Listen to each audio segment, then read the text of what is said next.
శ్రీమన్మహాగణాధిపతయే నమః. భూతనాద సదానంద సర్వభూతదయాపరా రక్ష రక్ష మహాబాహో శాస్త్రే తుభ్యం నమో నమః. స్వామియే శరణమయ్యప్ప, స్వామియే శరణమయ్యప్ప.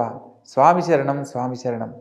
ప్రతి ఒక్క అయ్యప్ప భక్తులకు ఆ అయ్యప్ప స్వామి ఆశీస్సులు ఎల్లప్పుడూ కలగాలని కోరుకుంటూ, అయ్యప్ప స్వామి వారి జీవిత చరిత్రకు సంబంధించి, అయ్యప్ప స్వామి వారి మాలధారణ నియమాలకు సంబంధించిన కొన్ని విషయాలను తెలియజేయ సంకల్పించాను. మీకు అవి ప్రతి ఒక్కరికి తెలియజేస్తాను. తప్పకుండా ఆచరించి ఆ కలియుగంలో ధర్మశాస్త్రగా అవతరించిన ఆ యొక్క స్వామివారి ఆశీస్సులు ప్రతి ఒక్కరికి